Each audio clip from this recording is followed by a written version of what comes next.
तो गाइस, कैसे हो आप सभी। और अब नीट में बस कुछ ही घंटे बचे हुए हैं। अब तो मैं ये भी नहीं बोल सकती कि कुछ दिन, कुछ घंटे बचे हुए हैं। और वैसे देखा जाए तो ओवरऑल एक दिन और बचा हुआ है। और अभी आप देख सकते हो रात के 10:43 हो रहा और 2 में। और आई होप आप लोग जब तक वीडियो देखोगे तो सुबह हो चुका होगा। तो मैं बात करती हूँ, कल को ले लेती हूँ। कल पूरे घंटे हमारे पास 24 घंटे के आसपास कल से डिसाइड करते हैं कल का पूरा दिन, ठीक है। तो मैं आपको बोलूँगी, अगर अभी आप वीडियो देख रहे हो या कल देख रहे हो, जब भी देख रहे हो, आप ये काम करो। ये वीडियो उन बच्चों के लिए है जिन्होंने एकदम पढ़ाई नहीं की पूरे साल, या जो भी है वो लास्ट टाइम 12th में थे या ड्रॉपर थे, उन्होंने पढ़ाई नहीं की और लास्ट टाइम कम से कम इतना नंबर आ जाए कि क्वालिफाई कर जाए, या 300 प्लस आए, 200 प्लस आए। कम से कम लेके चलते हैं कि 200 प्लस है, 200 से 250 नंबर आए, ठीक है। इसके लिए आपको फोकस करना होगा बायोलॉजी पे, क्योंकि आप लोग सभी को पता है कि बायो ज्यादा नंबर के आते हैं, ऑलमोस्ट 360 नंबर के आते हैं, ठीक है। आपको पता है 180 जूलॉजी, 180 बॉटनी।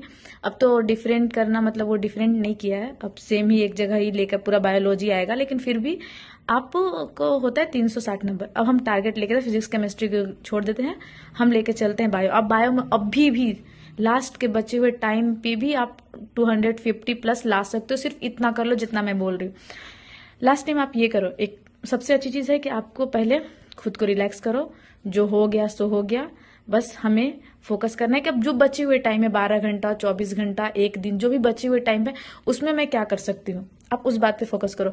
ज्यादा पैनिक होने से, ज्यादा सोचने से कुछ भी नहीं होगा। मूड स्विंग होंगे, दिमाग खराब होगी और ही ज्यादा टेंशन आएगा। इससे बेटर है कि कुछ कर लेते हैं। देखो आप क्या करो, आप पहले अपनी एनसीईआरटी बुक लेकर बैठो, उसमें देखो पहले कि कितने चैप्टर हैं। ऑलमोस्ट 32 के आसपास चैप्टर हैं। आप पहले क्लास 11th में देखो, ठीक है। पहले जूलॉजी वाले पे देखो।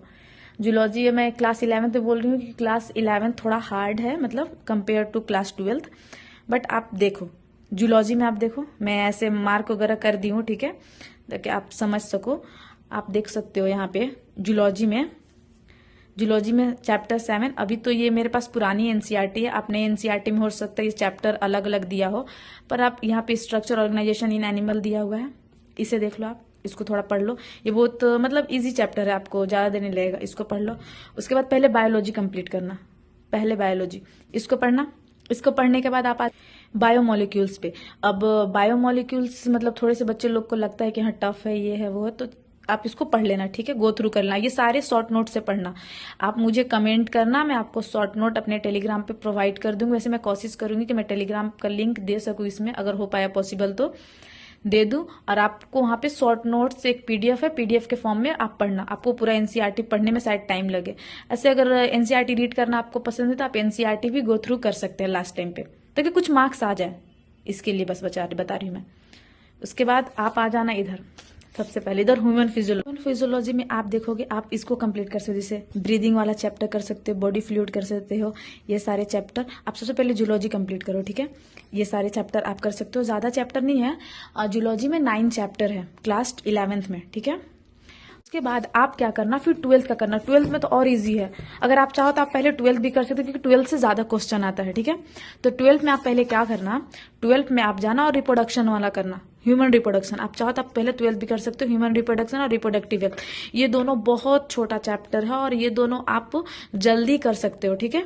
वंस मतलब क्या बोलते हैं, एक पीडीएफ के फॉर्म से करना, ठीक है। लास्ट टाइम पे आपको एनसीईआरटी पढ़ना था, ह्यूमन रिप्रोडक्शन और ये रिप्रोडक्टिव हेल्थ आप एनसीईआरटी से पढ़ लोगे, आराम से हो जाएगा, ठीक है। उसके बाद आप आ जाना ह्यूमन हेल्थ एंड डिजीज करना, ये भी बहुत छोटा है। ये तीनों करने के बाद फिर बाकी चैप्टर आप जूलॉजी का देखना। उसके बाद आप बॉटनी में आना, ठीक है। और सारा पढ़ाई आप अपने पीडीएफ से करना, एक शॉर्ट नोट्स कहीं से निकाल लेना, या आप मुझे कमेंट करोगे तो मेरे पास शॉर्ट नोट्स है, मैं भेज दूंगी, आप शॉर्ट नोट्स पढ़ना, ठीक है। मैं आपको बस ये कहना चाहती हूँ, पैनिक मत करो। जो होना था, जितना होना था वो हो गया। लास्ट टाइम पे सोचने से कोई फायदा नहीं, बीमार पड़ जाओगे, एंजाइटी होगी, ओवर थिंकिंग होगी। ये सबसे बेटर है कि जितना बन सकता है, अब लास्ट टाइम पे 1-2 दिन तो इंसान कर ही सकता है, एक दिन ऑलमोस्ट बचा हुआ है, तो आप वो करो। दूसरी चीज, आप ये मत सोचो कि अरे लास्ट टाइम पढ़ेंगे तो पता नहीं याद रहेगा नहीं याद रहेगा। बहुत सारे बच्चे इतने सारे टेस्ट देते हैं, इतने साल से तैयारी करते हैं, उसके बाद भी उनका नहीं होता। वो सब चीजें कुछ मत सोचो, आप पढ़ के तो जाओ। कुछ ना आने से बेटर है कि आप कुछ एक भी क्वेश्चन ना सही करने से बेटर है कुछ क्वेश्चन सही करके आ जाओ। और पता है लास्ट टाइम पढ़ा हुआ याद रहता है, सबकी मेमोरी में याद रहता है। आपको कितना भी लगे कि मैंने पूरे साल एकदम नहीं पढ़ी, मैंने एक बुक भी खोल के नहीं देखा, लेकिन मुझे याद नहीं रहेगी, मुझे समझ नहीं आएगा, तुम ट्राई तो करो, करके देखो। लास्ट टाइम पढ़ा हुआ याद रहता है। मैंने खुद अपने ऊपर एक्सपेरिमेंट करके देखा है। भाई मैं भी बहुत ब्रिलियंट स्टूडेंट नहीं हूं, मैं कुछ भी नहीं हूं, सबकी वैसी वाट लगी पड़ी होती है ऑलमोस्ट। मेरे एक टीचर ने मुझे बताया था, तो एकदम 150-100 नंबर ऐसे लेकर आते हो तो थोड़ी अच्छी इमेज नहीं बनती है घर में। बच्चे को तो मैंने देखा 40-40, 30-30 नंबर आते हैं, माइनस में चले जाते हैं। उससे बेटर है बचे हुए एक दिन 24 घंटे 12 घंटे आप अच्छे से कोशिश करो। भाई पूरे साल नहीं पढ़े, 12 घंटे तो बैठ सकते हैं ना। बोर्ड एग्जाम याद करो बच्चे कैसे पढ़ते थे, बस वैसे ही। कोई मैटर नहीं करता कि कौन क्या सोच रहा है, किसने कितना किया क्या किया। ज्यादा लोगों से बात मत करो, लोगों से बात करोगे तो वो लोग अलग अलग तरह का ज्ञान देंगे। मैंने ये पढ़ लिया, मैंने ये कर लिया, अगर एक दिन में सिलेक्शन होता तो बच्चे 2-2 साल से नहीं पढ़ते। ऐसे ज्ञान देने वाले बहुत लोग हैं। उन्हें साफ बोलो कि मुझे अभी सिलेक्शन चाहिए ही नहीं, मैंने पूरे साल पढ़ाई नहीं की। और अगर नहीं बोल सकते तो कोई बात नहीं, वो बोल रहे ना मैंने 10 बार पढ़ाई कर लिया, 10 बार सिलेबस कर लिया, तुम भी बोल दो मैंने 12 बार कर लिया, बात खत्म। और तुम आराम से अपना बेसिक चीज करो। आप बायोलॉजी अभी भी कर सकते हो, आप एक बार भी नहीं पढ़े हो ना बायोलॉजी, एक बार आप चैप्टर खोल के देखो, ह्यूमन रिप्रोडक्शन खोल के देखो, रिप्रोडक्टिव हेल्थ खोल के देखो, ठीक है, human health and disease, reproductive health खोल के देखो, आपको बहुत अधिक। मैं आपको रिप्रोडक्टिव हेल्थ खोल के दिखाती हूँ 57 पेज नंबर। आपको समझ आया कि हाँ इस टाइम पे भी मैं अगर, और देखो इतना सब पढ़ने वगैरह के बाद हाँ तुम्हें टाइम मिले या कोशिश करना थोड़ा टाइम निकाल के बीच बीच में कुछ कुछ क्वेश्चन लगाना। जो भी क्वेश्चन लगाना वो PYQ लगाना, ठीक है। तो कुछ PYQs होगा तुम्हारे इंस्टीट्यूट के मॉड्यूल में या ऑनलाइन भी मिल जाएंगे। तुम कमेंट करोगे तो मैं टेलीग्राम पे भी प्रोवाइड कर दूंगी। कुछ पास्ट 10 ईयर के जितना हो सके उतना क्वेश्चन प्रैक्टिस कर लेना, बस काफी है तुम्हारे बायो में अच्छे स्कोर करने के लिए। ओके, एकदम नहीं से तो बेटर है कि कुछ कर ले। 1 सेकेंड मैं दिखा रही तुम्हें, देखो ये देखो, ये रिप्रोडक्टिव हेल्थ है। ये ज्यादा नहीं, बस थोड़ा सा, ये 1-2 पेज देखा, 1-2-3-4 बस खत्म हो गया। इसमें ज्यादा कुछ नहीं, जनरल नॉलेज ही बताया गया आप लोग को। आप पढ़ोगे आपको समझ आएगा। बस कुछ जो हाइलाइट्स में ये ईयर वगैरह याद कर लेना। हाँ खास कर देखो 3 या 4 चीज आप एकदम फोकस करके पढ़ना। साइंटिस्ट का नाम, कौन से ईयर में क्या चीज हुआ था, ठीक है। और तीसरा असर्शन रीजन जो होता है वो तो अभी तो आप उतना नहीं किए होगे तो कोई दिक्कत नहीं, चलो उस पर बात ही नहीं करते हैं। वो भी आप एक बार समझने की कोशिश करोगे तो बन जाएगा आपको। ये 2 चीज कि हाँ कौन से ईयर में क्या हुआ था, कौन साइंटिस्ट, ठीक है, और फिर किस साइंटिस्ट ने क्या डिस्कवरी, तीसरा किस साइंटिस्ट ने क्या चीज डिस्कवरी की है। बस ये चीजें आप एकदम फोकस करके पढ़ लो, ठीक है। ज्यादातर क्वेश्चन इधर से ही बनते हैं, उसके बाद आपके ओवरऑल हो जाएंगे, ठीक है। इतना परेशान मत हो, जो होना था वो हो गया, ऐसा कोई बात नहीं है। और भाई हमने ही बोलते हैं ना, जो बोओगे वही काटोगे, तो हम ही ने रायता फैलाया है, तो जितना समेट सकते हैं उतना समेटते हैं बचे हुए टाइमों में। और इस पे फोकस मत करो, इसकी भी टाइम खराब चल रही है हमारी तरह, ठीक है।